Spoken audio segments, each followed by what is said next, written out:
Bonjour mesdames et messieurs, bienvenue à Femina, cette émission qui vous permet de découvrir une diversité de femmes africaines. Et aujourd'hui, on va à la rencontre de Titiane Mwanda, commerciale dans un hôtel à Libreville, c'est au Gabon. Bonjour Titiane. Bonjour Vanina. Donc Titiane, on va commencer par parler de vos goûts musicaux.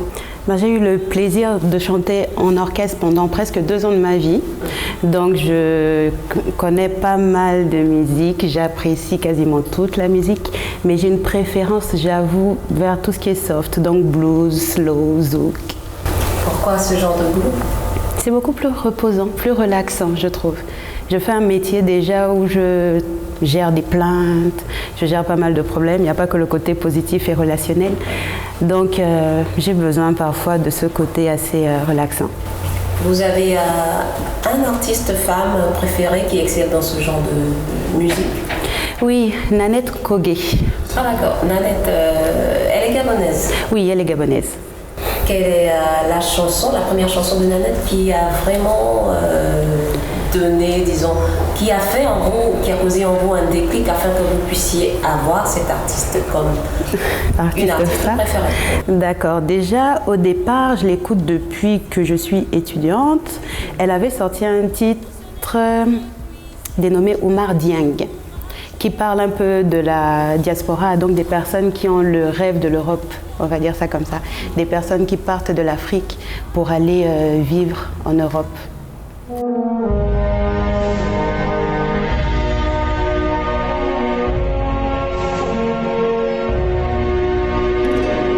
Hey, Diawara, si tu m'as connu Gourmand, tu lui dis que moi, Oumar Dieng, je suis en train de me partir pour Paris. Eh, alhamdoulilah, nice.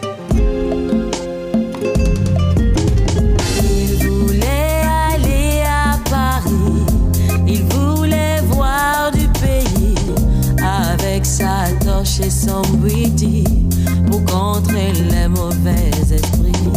Il voulait quitter le fleuve, prendre des habitudes neuves.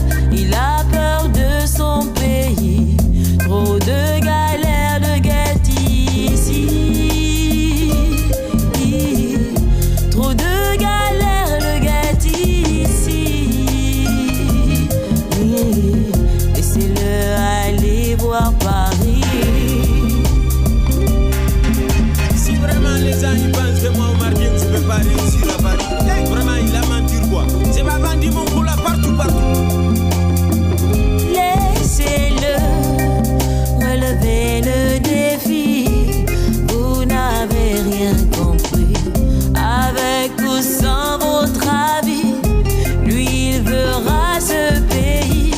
Là où tout a l'air si régi, là où tout le monde réussit, même s'il y crève de nostalgie, même s'il y vit de délit, même s'il n'y trouve pas d'abri, il veut pas changer de pays.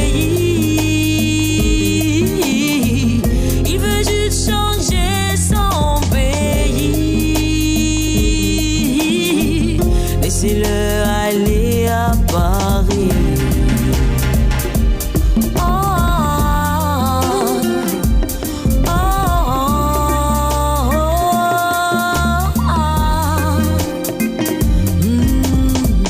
L'Afrique a trop de maladies et le pétrole est fini. Même les cerveaux se sont enfuis. Il veut tenter sa chance aussi, comme tous ceux qui ont réussi. Chérie, si tu l'aimes, tu le suis. Laissez-le aller voir Paris, même s'il y crève de nostalgie, même s'il y vit de délit, même si son rêve est maudit. Maman, bénis-le, je t'en prie. Maman, bénis-le, je t'en prie.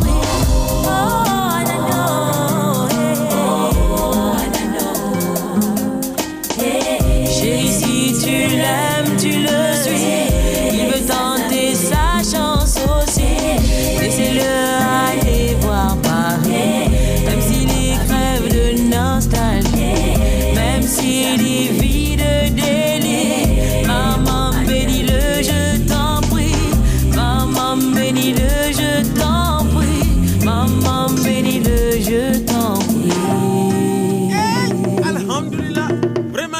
arriver à Paris. Mais vraiment, Paris là, c'est beaucoup joli. Hein. Mais seulement la vie, c'est beaucoup difficile.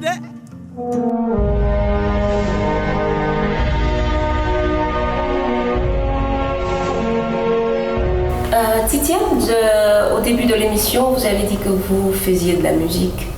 Donc, oui. Titiane, une artiste en herbe, une chanteuse en herbe, disons-le comme ça, ou professionnelle? Je préfère dire amateur. Amateur. C'est une passion, la musique, en fait. Dieu m'a fait d'une certaine voix, et puis voilà, j'en ai profité à un certain moment de ma vie. Un petit acapella, ne me fais pas ça. D'une de vos chansons préférées de Nanette? Omar Dieng. C'était quoi? C'est il voulait aller à Paris, il voulait voir du pays. C'est celle-là en fait. Avec sa harpe et son bouiti, quelque chose comme ça. Il voulait découvrir le pays.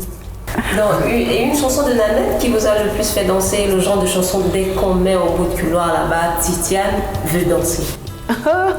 Nanette n'est pas très dansée. Mais qu'est-ce qu'elle a de rythmé, Nanette d'ailleurs? Parce que je préfère ses chansons soft en fait.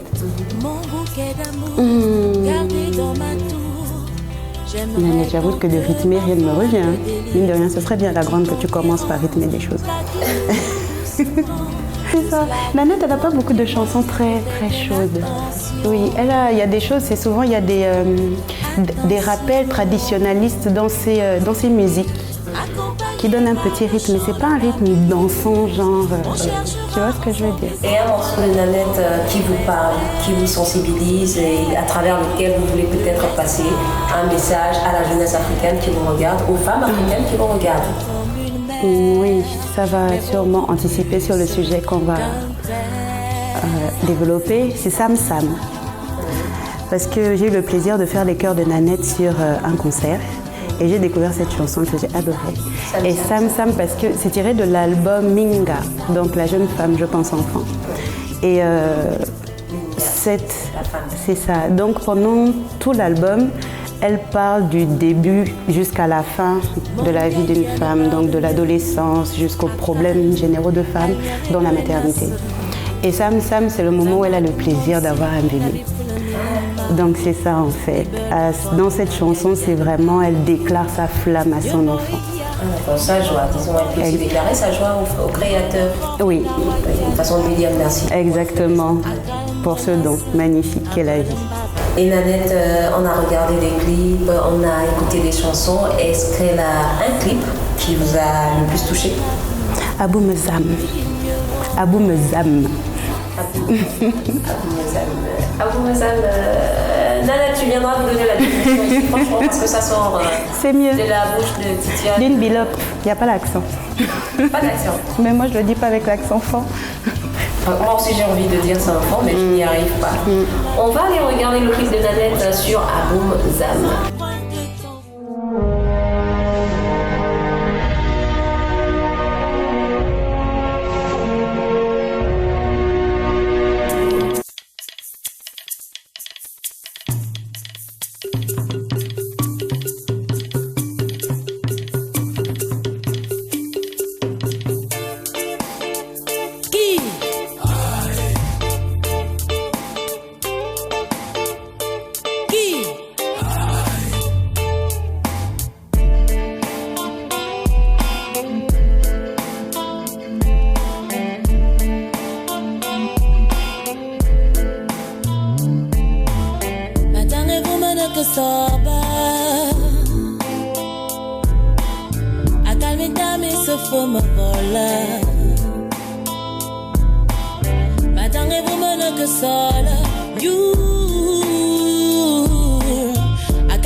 Masirina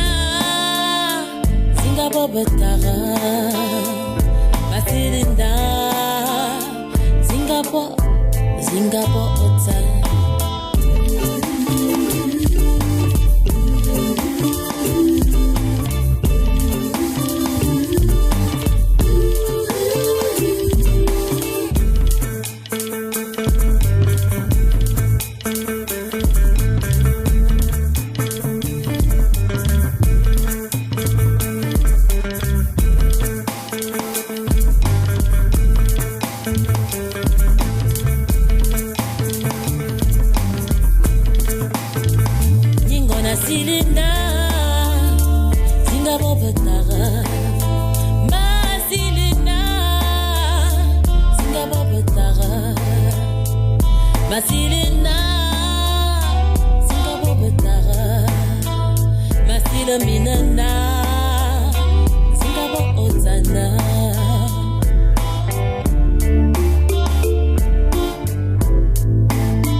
Oui. Working girl ou femme d'intérieur?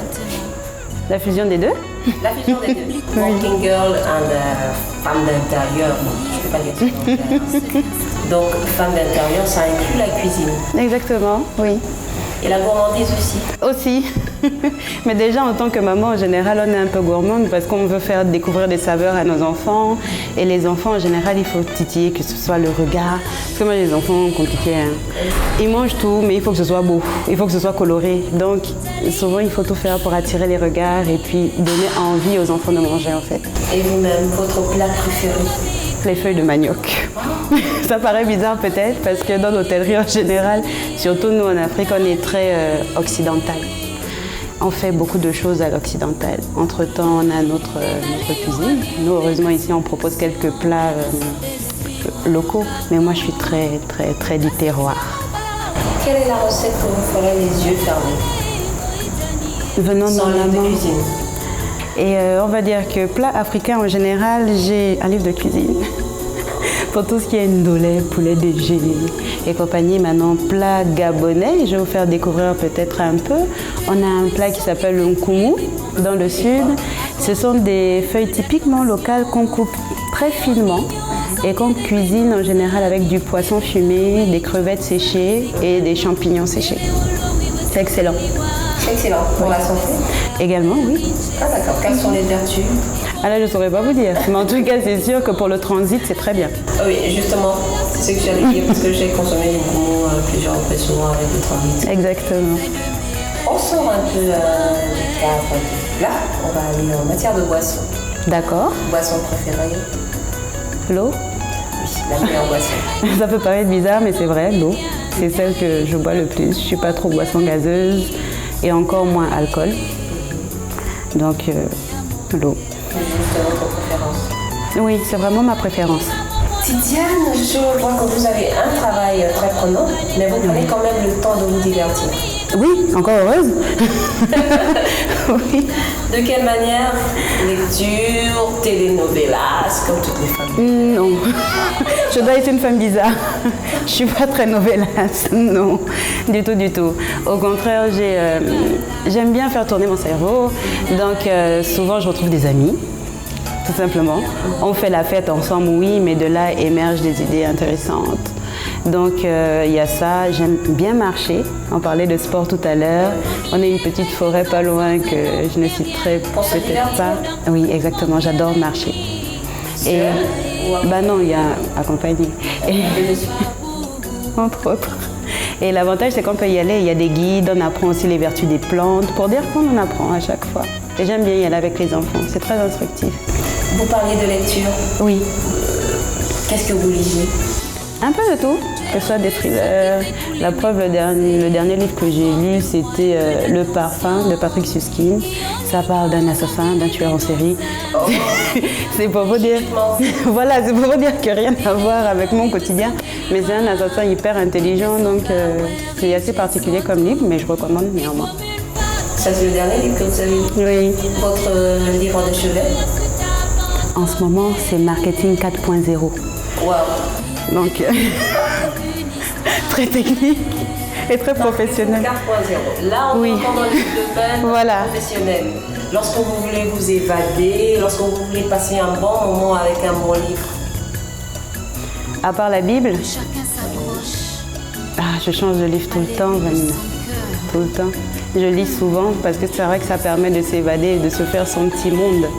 Mais vous savez, mine de rien, les livres les plus passionnants depuis un moment, ce sont les livres de mes enfants. De mes enfants? De mes enfants. Ah d'accord. Oui, on découvre des histoires, mais ça marche. Ils apprennent à lire, alors... Oh non. C'est tout jeune.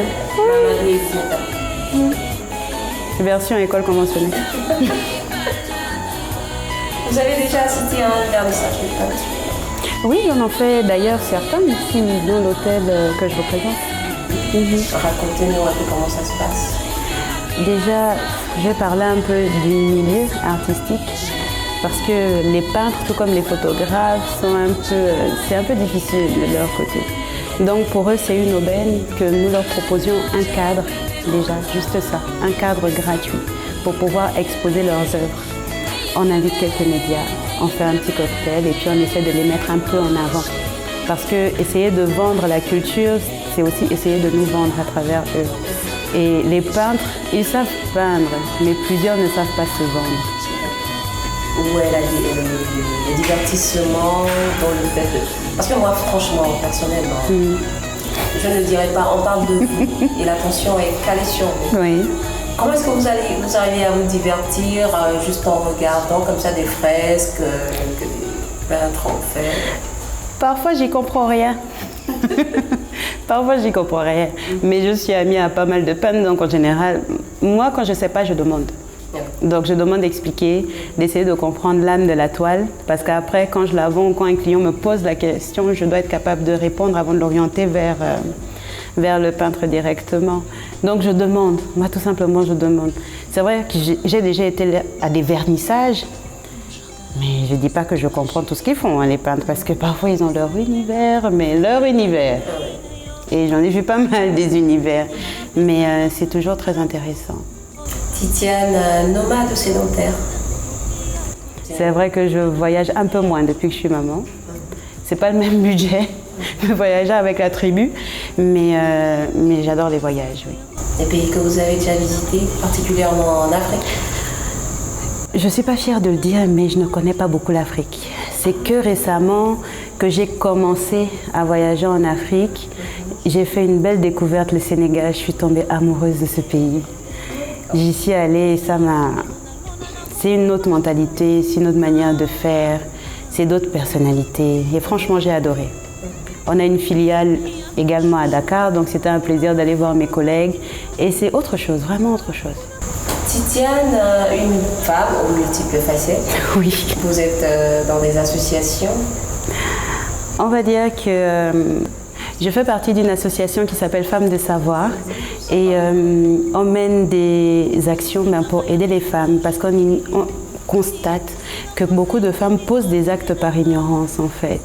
Donc le but c'est déjà essayer de les aider à s'instruire un peu plus, les documenter, les orienter dans certains domaines de la vie parce que beaucoup de femmes mettent encore en priorité leurs enfants, leurs maris, leur famille.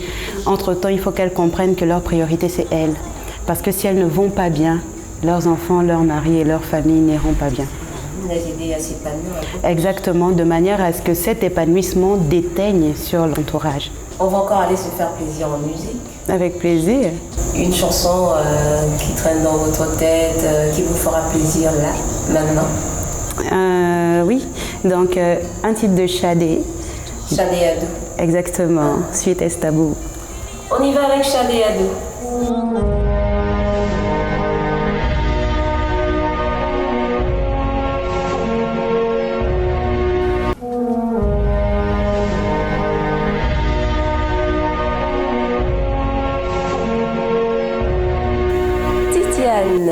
Vous êtes très bien habillée. Merci. Un choix particulier ou juste un amour du pagne? Un amour du pagne, un gros amour du pagne. Ah d'accord, donc on peut dire que le pagne est votre look vestimentaire préféré? Oui, principal. Pourquoi? Déjà, moi, je suis une panafricaine dans l'âme et je trouve le pagne magnifique, tout simplement. C'est coloré, c'est animé, c'est vivant.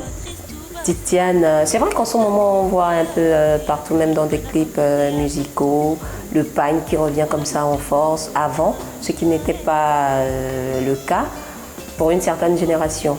Vous êtes donc victime de la mode, si on peut le dire. On peut dire que oui, mais moi je pense que côté mode, j'ai pas beaucoup d'identité malheureusement. Beaucoup de mes amis me le disent parce que je suis soit pagne, soit très stricte. C'est des formations professionnelles, je pense. Mais après, victime de la mode, non. Il y a des choses que je vois dans la mode que je porterai jamais, aucunement. Mais bon. De façon générale, s'il fallait choisir un look vestimentaire à tout le monde, qu'est-ce que vous aimez voir sur des personnes? Les choses élégantes. Parce que malheureusement, vous parliez de génération, on a la génération qui nous suit s'habille pas trop. Pour vous dire, ils sont pas trop couverts, surtout les filles. Donc après, c'est pas forcément respectueux pour les autres et je préfère tout ce qui est élégant, tout ce qui couvre. Pour moi, on peut être sexy et couvert, tout simplement. Sans choquer. Sans choquer, tout à fait. En ce qui concerne la coiffure, en ce moment, beaucoup de jeunes dames sont de plus en plus dans le look népi, cheveux naturels. Bon, Titiane porte un tissage, une perruque. Mais en dessous, qu'est-ce qui s'y trouve? Des cheveux défrisés ou frisés, c'est-à-dire népi? Oui, moi les miens ils sont défrisés parce que, pardon, à l'époque nappy, mes cheveux sont hyper méga super durs et c'est un souvenir douloureux de mon passé.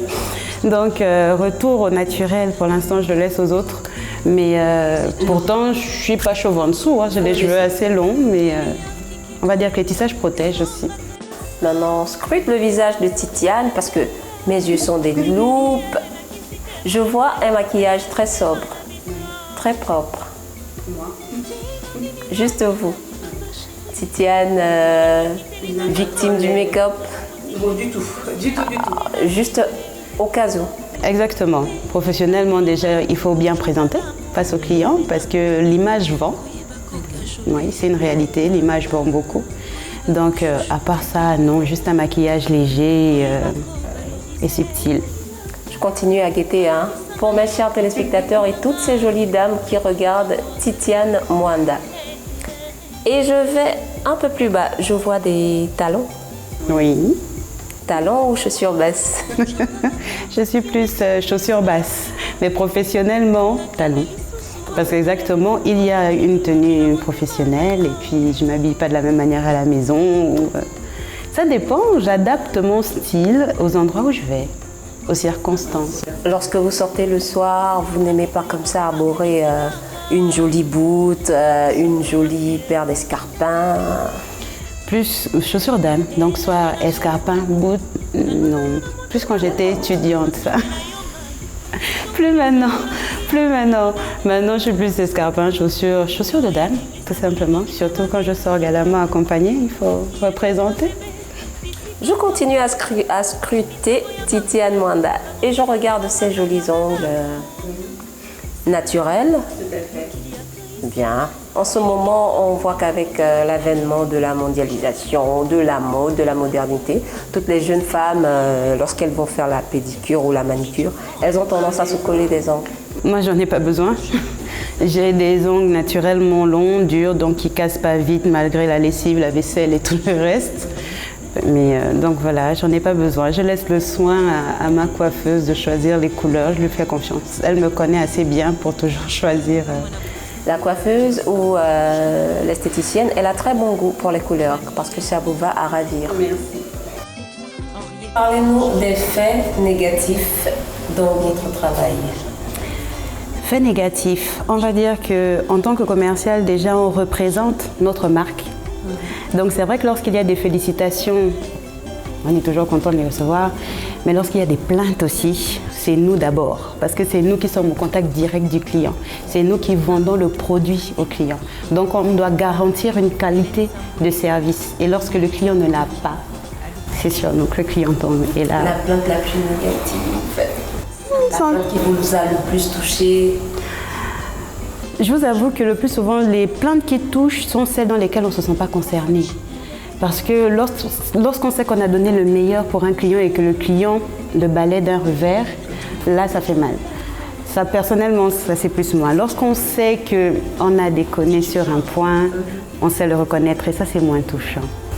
Comme il n'y a pas seulement que de faits négatifs, parlez-nous de vos faits positifs. Qu'est-ce qui vous ferait rester malgré tout dans le domaine de l'hôtellerie? Les clients. Les clients, surtout les clients, parce qu'il y a des personnes merveilleuses dans nos clients. On développe un gros carnet d'adresses et ce sont ces personnes-là qui nous donnent exactement la force de continuer. Le meilleur salaire, c'est ça, c'est un merci du client, un sourire, un je reviendrai. Il ne le dit pas forcément à tout le monde, mais on sait que ça vient du cœur et ça rebooste. Le domaine de l'hôtellerie englobe les deux sexes, que ce soit les femmes, que ce soit les hommes. Vous avez certainement été confronté à des situations qui vous ont touché dans votre être en tant que femme. Négativement? Négativement, d'abord. Oui, parce que les femmes hôtelières, surtout nous qui n'avons pas d'horaire fixe, on donne parfois une mauvaise image et les clients parfois l'interprètent mal, si vous voyez ce que je veux dire. Donc, essayer d'abuser du fait qu'ils aient un groupe ou telle autre chose pour vouloir autre chose, parce qu'on est des femmes en fait. Maintenant, c'est à nous de rester professionnels et puis... Et dans votre vie sentimentale, parlant d'horaire, oui. Parce que vous arrivez à la maison, monsieur ne trouve jamais à redire... sur ce travail, parce que j'imagine un peu ce que c'est. Il y a des clients qui quittent l'hôtel à 6 heures pile, 5 heures parfois. Vous êtes obligé d'être là? Non, pas forcément. Pas forcément. J'ai une bonne équipe, heureusement, qu'il suffit de briefer. Donc, pour les check-in et check-out, j'ai pas besoin. Ça, c'est quand j'étais à la réception. Et là même, on respecte des shifts, en fait, dans l'hôtellerie. On respecte des horaires précis. Donc, on se remplace à nos postes. Certes, on est ouvert 24 heures sur 24, mais c'est pas la même personne du début à la fin. Premièrement. Deuxièmement, en tant que commercial, j'ai des horaires administratifs. Mais vu que je suis seule en poste, il faut évidemment que je sois là pour les clients dits particuliers, oui. Mais sinon, à chaque fois qu'il y a quelque chose de précis, je dois le gérer, ça c'est vrai. Mais ça, heureusement, j'ai un homme qui le comprend, heureusement pour moi. Je ne dis pas qu'il ne se plaint jamais, le pauvre. Si, il se plaint souvent, mais bon, on est des femmes, hein, donc on sait comment gérer et comment rattraper le coup, heureusement, à la maison. On sait que Titiane, elle est commerciale. Tout à fait. Pourquoi ce choix? On va dire que c'est ce métier qui m'a choisi.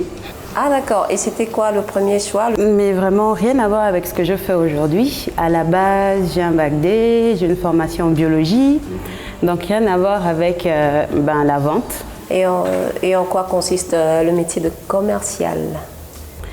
La première chose, déjà, je suis commerciale dans l'hôtellerie. Alors, je dois vendre ma structure. Je dois toujours la mettre en avant, faire en sorte que son image soit excellente à l'extérieur. Tout simplement, veiller à ce qu'à l'intérieur, toutes les modalités soient toujours en place pour recevoir au mieux nos clients. Si on peut comprendre, le travail de commercial, ça a été une alternative pour vous, vu que vous n'avez pas trouvé de boulot dans votre domaine d'apprentissage, disons-le ainsi. J'aimerais vous dire oui, parce que je sais que plusieurs jeunes aujourd'hui changent de voie, exactement parce qu'ils ne trouvent pas d'emploi. En ce moment, c'est un peu compliqué le pays, mais moi non. C'est que j'ai commencé à chercher et puis, grâce à une amie que je ne cite pas aujourd'hui, l'hôtellerie m'a ouvert ses portes directement en tant que guest relation. Donc, je vais m'occuper des clients VIP d'un autre hôtel de la place. D'accord. Quel a été votre parcours pour déboucher dans le domaine de l'hôtellerie? J'ai commencé directement guest relation. Ensuite, guest relation, on va dire que je m'occupais des relations clientèle. Voilà, donc les clients VIP, leurs habitudes, les installer, gérer leurs plaintes, exactement. Être aux petits soins, comme tous les hôteliers doivent être. Réceptionniste, guest relations. Guest relations. Ça inclut déjà le personnel, beaucoup de personnes, le relationnel, disons-le ainsi. Donc ça veut dire que vous avez des anecdotes, vous avez des temps forts, notamment, dans ce métier. Oh oui, tout le monde sait que le Gabon a abrité combien de Cannes? Pas mal. Donc avec les Cannes, déjà, on a brassé du monde, on a reçu beaucoup de personnalités, beaucoup. Quand je dis personnalité, c'est pas, comment dire, pas de personnalité en tant que titre, je vais dire. Personnalité en tant que tempérament. Donc ça, on a dû le gérer également, mais ça va, on a géré et tout s'est bien passé, heureusement pour nous et pour notre pays. Une anecdote particulière avec... parce que quand vous parlez football, on sous-entend des stars. Avec un Aubameyang, avec un Daniel Cousin, avec un Yaya Touré, je sais pas, moi je suis pas très football en fait. Nous, on va dire Aubameyang ou Monsieur Cousin, on les a plus en clients habituels, mais plus restaurant. Ils viennent de temps en temps nous faire un coucou et c'est toujours un plaisir de les recevoir d'ailleurs. Ils portent vraiment les couleurs du pays. Mais maintenant, nous, pendant les Cannes, on a surtout reçu des équipes étrangères. Commercial comme choix alternatif, mais quelle a été votre formation pour susciter des envies à d'autres femmes qui vous regardent? À la base, biologie, bioinformatique, donc rien à voir. Mais côté commercial, exactement, on va dire que je me suis auto-formée et j'ai eu la grâce d'avoir de bons directeurs qui aussi, jusqu'aujourd'hui, m'orientent. Le groupe dans lequel je suis me façonne, donc j'en apprends tous les jours, que ce soit au boulot, avec les clients ou alors à l'extérieur. Tidiane, à présent, nous allons aborder une rubrique de l'émission qui s'appelle « Questions au féminin ».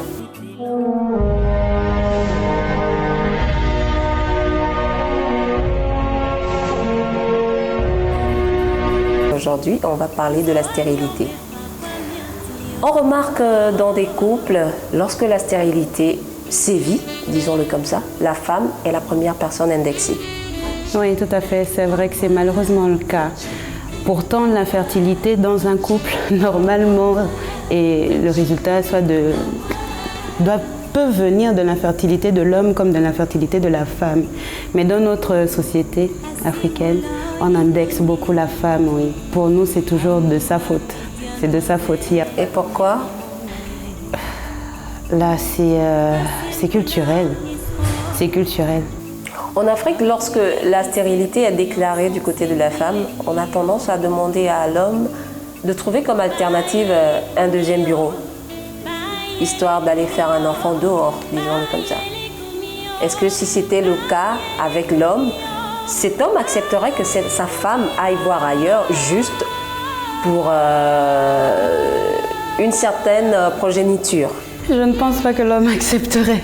Mais malheureusement, ça a déjà été le cas dans plusieurs familles. Et je connais des personnes qui sont persécutées exactement parce que par amour pour leur femme, ils refusent d'aller voir ailleurs parce que celle-ci n'enfante pas.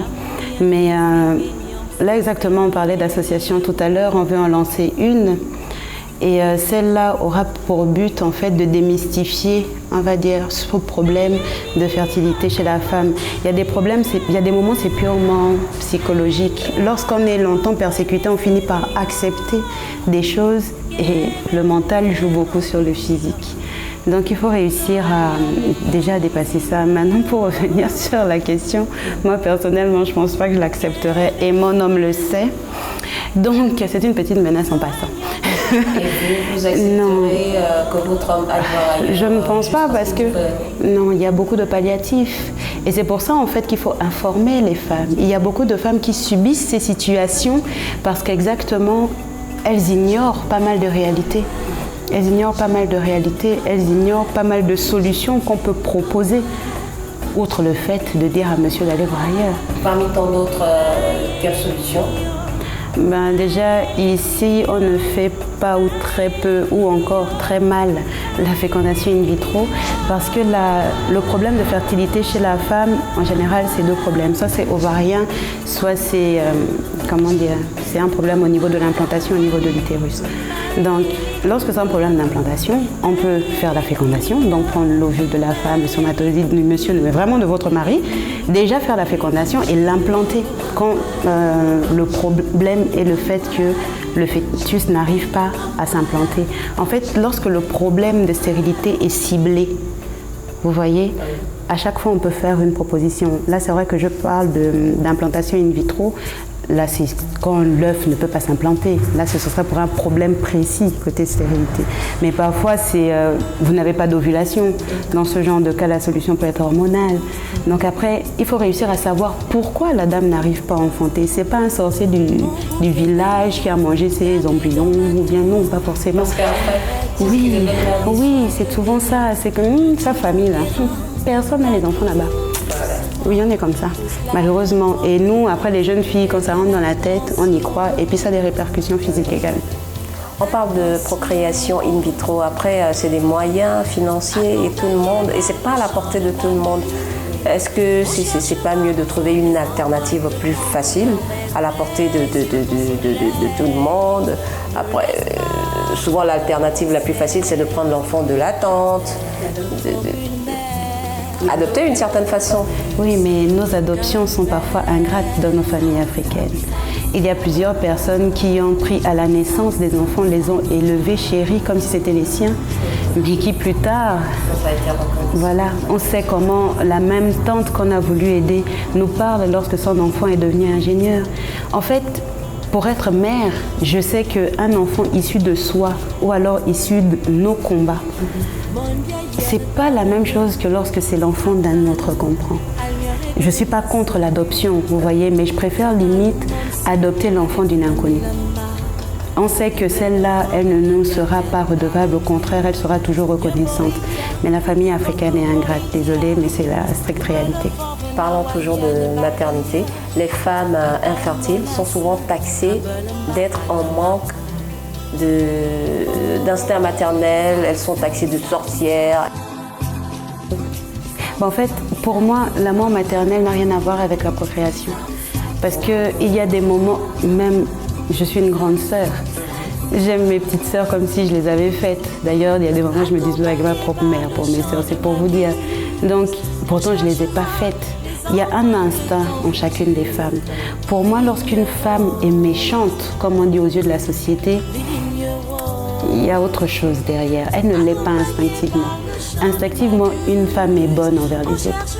Une femme, instinctivement, sait prendre en charge les autres, sait encadrer, sait aider, sait être là pour les autres. Et c'est ce qu'on fait pour nos enfants, en fait. Il faut qu'on soit là pour eux, il faut qu'on les oriente. Le tout, c'est pas donner la vie. Pour vous, c'est quoi l'instinct maternel? Oh, c'est le débordement d'amour qu'on a. Le débordement d'amour qu'on a pour ces petits êtres, tout simplement. Ma question est la suivante. si un matin, votre chéri, donc est comme ça à la maison avec une ribambelle de bébé derrière parce que Titiane n'a pas pu lui donner un bébé. Moi, le mien, non. Déjà parce qu'on communique beaucoup. Pour moi, la communication, c'est très important. On communique énormément. Donc, les 15 qui sont dehors, je les connais. Une manière de parler, évidemment, il n'y en a pas 15 encore heureuses, mais en général, je communique avec mon homme, donc je ne serai pas le bon exemple. Mais j'incite tout le monde exactement à prendre ce genre de décision en couple. Ce que moi, je n'accepte pas, peut-être que vous, Vanina, vous pouvez l'accepter. Ah, si monsieur se pointait à la maison avec des enfants qu'il a fait... il n'accepterait pas. À nous. Si je n'avais pas l'information à nous. Nos mamans ont tendance à nous dire que l'enfant n'a rien à voir dans les bêtises du monsieur. Une autre génération. C'est vrai que l'enfant n'a rien à voir, mais c'est pour ça que monsieur ne doit pas se cacher derrière l'enfant non plus pour faire accepter certaines choses. Je suppose que pour une femme stérile, c'est d'autant plus douloureux. Moi encore, je peux en faire, gloire à Dieu. Mais imaginez pour les femmes qui n'arrivent pas à faire d'enfants et que du jour au lendemain, sans en avoir discuté avec votre conjoint, votre mari, la personne qui vous accompagne, il vous emmène trois enfants de l'extérieur. Même un seul. Même juste un, c'est déjà un gros choc. De plus, en sachant que cette femme-là... l'enfant comme innocent. Mais je pense que ces femmes-là les considéreraient comme innocents. Le tort ne viendrait pas d'eux. Ils sont innocents. Ils sont innocents. Non. Non. En fait, ce que j'essaie d'expliquer, c'est que accepter l'enfant, c'est pas forcément accepter la situation. Non, du tout. Exactement. Parce que l'enfant, exactement, il n'a rien à voir. Mais la manière de faire du mari, ça, je ne suis pas d'accord. Du tout. Du tout. C'est une persécution supplémentaire pour cette femme stérile qui est déjà persécutée par les proches du mari, parfois même par ses propres amis. C'est genre, tu fais un enfant quand? Ça, on a déjà entendu. Moi, d'ailleurs, ma fille, je l'ai eue, j'avais 30 ans. Tout le monde me disait, t'as 30 ans, tu n'as pas encore d'enfant. Je me dis, c'est un choix. C'est un choix que j'ai fait. Heureusement, après, Dieu m'a donné raison, mais je veux dire que c'est ça notre société, en fait. Il y a un timing pour tout. Un timing pour les enfants, un timing pour se marier, un timing pour... Exactement. Donc, si on suit le timing général, parfois, on passe à côté de pas mal de choses. Il faut se donner ses priorités à soi. Et après... On parlait d'épanouissement moral. D'accord, dans votre situation, dans votre association, ce que vous prenez. Et pour vous, une femme qui n'a pas mis d'enfant au monde, parce qu'on voit combien de fois ça ternit sur la joie de vivre de la femme. Une femme qui n'a pas mis d'enfant au monde, comment pensez-vous qu'elle puisse s'épanouir pleinement dans la société? Ben déjà, comme je disais à un moment donné, elle doit être sa priorité. Elle-même doit être sa priorité. Elle doit prendre soin d'elle. Et là, je parle de physiquement déjà. Parce qu'il y a des femmes qui vont aller voir le médecin une fois tous les 5 ans. Non. De manière cyclique, il faut prendre soin de soi, physiquement déjà, premièrement. Il faut trouver une activité pour pouvoir s'évader. Il faut réussir à prendre soin des personnes autour de nous, si c'est ce qui nous épanouit. En fait, il faut réussir à cibler ce qui nous épanouit. Parce que si moi, je m'épanouis en faisant la cuisine, quelqu'un d'autre peut s'épanouir en prenant soin d'autres enfants. Donc, au pire, elle peut créer une garderie. D'autres adopteront, d'autres prendront soin d'orphelins. Il faut trouver des activités qui nous épanouissent. C'est égoïste parfois de dire ça, mais c'est important. Moi, je me dis que tant que moi, je suis épanouie, mon homme sait que je suis épanouie et forcément, il m'encouragera dans mes activités. Et limite, il oubliera les faiblesses, on va dire. Mais lorsque tous les jours, on pleure sur nos problèmes, tous les jours, on pleure sur le fait qu'on ne peut pas faire ci ou ça, on reste sur les choses négatives, ça aussi, ça déteint. Ça aussi, ça déteint. Après, oui, je suis chrétienne, donc forcément, s'il faut pleurer, je pleure à mon Dieu. Je ne suis pas obligée de pleurer devant tout le monde lorsqu'il y a un problème, ou devant mon homme. Mais sinon, non, c'est des choses qu'il faut gérer. En tant que femme, on doit gérer.